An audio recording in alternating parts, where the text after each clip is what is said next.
Well, hello again from here inside the London Stadium. Now, before we go any further, in the description below are the links through to my Daily Mail pieces from today's game. The match report, which, I'll be honest, I had it set for a Newcastle victory. I'll talk you through the mechanics of that a little bit later on and just why I was so convinced it was going to be a fourth straight league win for Newcastle. And there's also a quotes piece in there from Eddie Howe. We've just spoken to him downstairs, and that's where I'm going to start, because Eddie wasn't happy. We've known Eddie for a couple of years now. I'd like to think I know when he's trying to hide an emotion and when it really, it shines through, and that was one such case there. There was disappointment, there was frustration. He'd only just watched Mohammed Kudus' equalising goal back, and while Eddie, rightly, and I agree with this, said he wasn't going to criticise individuals, he said he'd seen it back and there were, quote, mistakes. Now, Eddie might not do that, but I will. And there's been a lot of anger, it seems, post-match on social media. There's been a lot of love as well, a lot of love for the performance and the turnaround. And yes, we get all that anger for the nature in which Newcastle played in the first half, one or two individuals, and the manner in which they then threw away what I thought was probably a deserved 3 points. What does that tell you? Well, it tells you it was an up and down game with a hell of a lot to unpick. But the only place to start is in the goal there at the far end of the pitch. The equaliser in the 89th minute, that means 3 points, is reduced to 1 for Newcastle. Eddie said he wasn't going to name individuals. Now, I'm not bothered by that. I'll name two, and the one to start with is Sandro Tonali. And yes, there's been a lot of guys I've noticed on social media jump into his defence.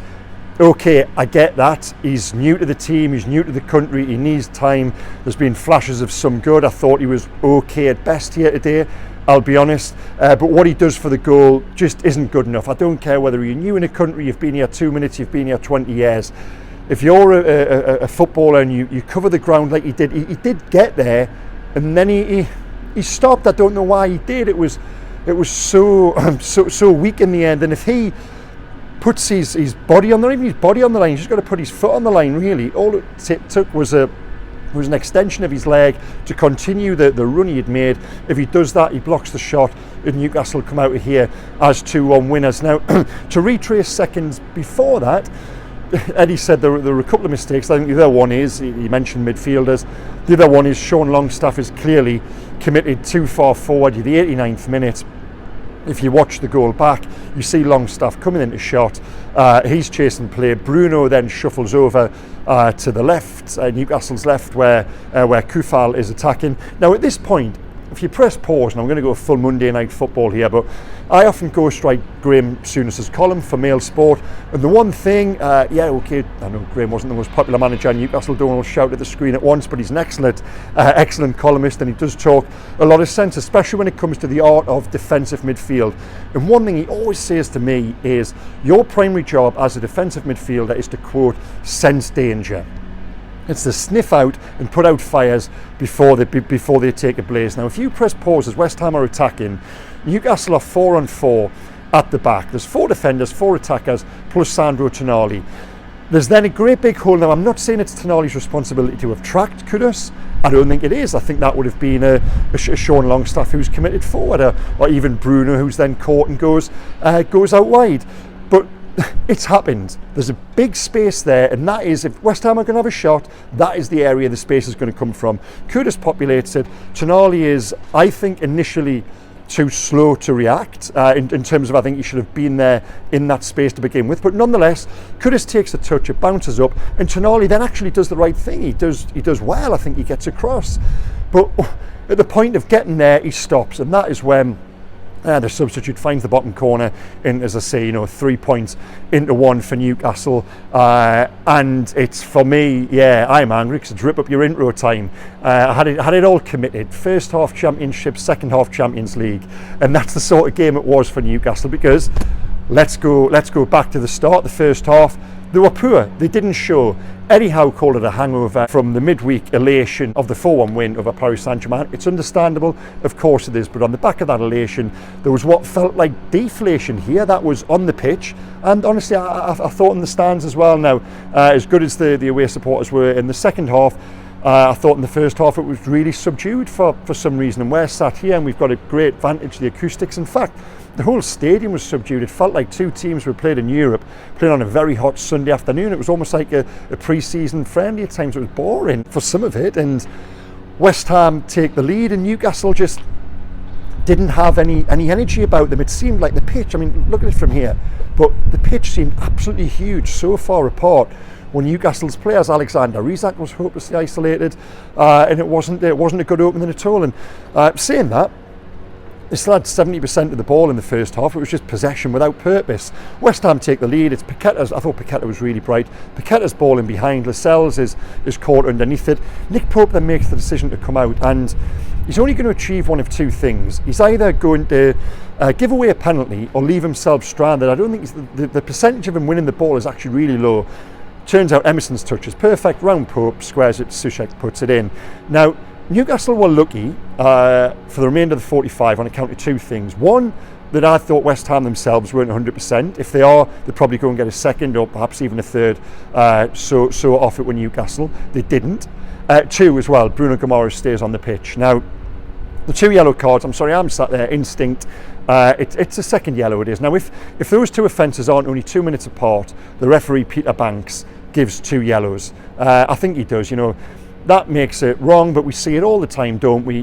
Referees are so conscious of the yellow they've just given. And yeah, there were two borderline-y sort of yellows, they weren't all nasty yellows at all, but nonetheless, they're very similar fouls. He stopped a man from going forward on both occasions. I thought he should have been off. David Moyes said the same. Eddie Howe said differently. Surprise, surprise. But anyway, I thought Newcastle were fortunate there. For the second yellow, it's Tonali's pass that puts Bruno in trouble. Now, someone turned out to me on Twitter and said Bruno Guimaraes should be sent off, yet Craig Hope blames Tonali. I'm not blaming Tonali. It's fact. What man to do, just ignore it. It was Tonali's ball, which is short, and Guimaraes overextends his leg. Okay, maybe he should pull out, but it's in a split second. It's instinct. Nonetheless, he got it wrong. Fortunate to stay on the pitch.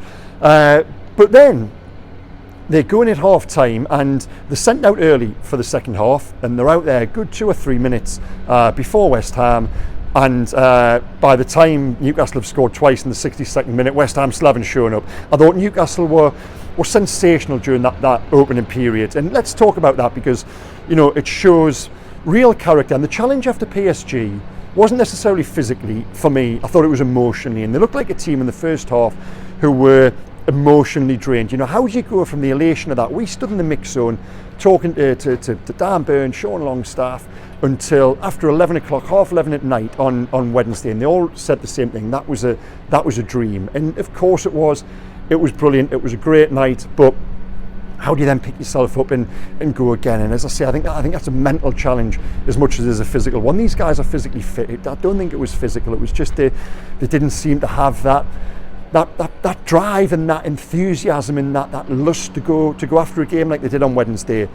That's understandable. It's also a big challenge going forward. But nonetheless, they get to 45, 1-0 down with 11 men, and they come out in the second half and it's like a totally different team, and that is the mark of quality, and that's why there are positives for Newcastle to take from this game. That is the character they have got. It's a testament to the manager and the coaching team that they're able to do something, to regroup and come out and to revisit the two goals. The first one is Trippier's free kick. There's the controversy over his offside, is it not? I'm sorry, it's not offside. Edson Alvarez makes a deliberate action to head the ball, goes to Isak, and while he makes it look so simple, doesn't he, the way it's like everything around him is a million miles an hour. Yeah, for Alexander Isak, he sees everything in slow motion. Everyone's recovering to get back at him. He just pauses and dinks it in. I think it's an underappreciated finish, perhaps, that one, the first goal. Then the second one, Bruno has the ball centre of the park, switches out wide, and Trippier's assist. Wow, I mean, any other fullback, winger, striker, the best in the world, they all take a touch then. He doesn't. Just that, I've spoken about his dead ball delivery from open plays, arguably even better. And again, I talk about things being underappreciated. Open play, it drops on his volley, straight across goal. I just thought it was sensational. Isak puts it in, 2-1, and you're just looking at Newcastle and thinking, yeah, here we go into a time. Championship, the Champions League. You see what I was doing there?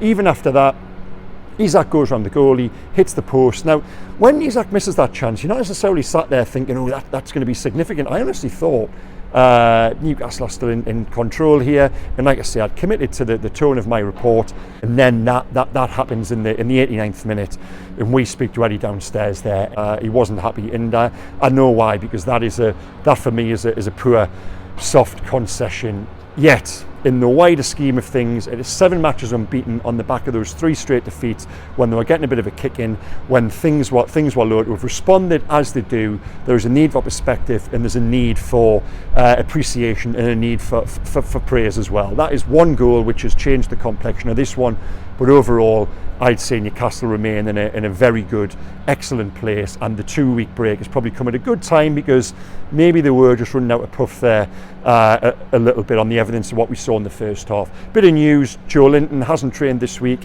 Sounds doubtful whether he'll be back for the Crystal Palace game, but of course Wilson did come on there, so he'll benefit from a 2 weeks on the Tyneside, not having to go away internationally. Now, I almost forgot there, my male merit stars from today's game. 3, I think there's only 2 contenders for this, and that is Alexander Isak and Kieran Trippier, 2 players I've already spoken about.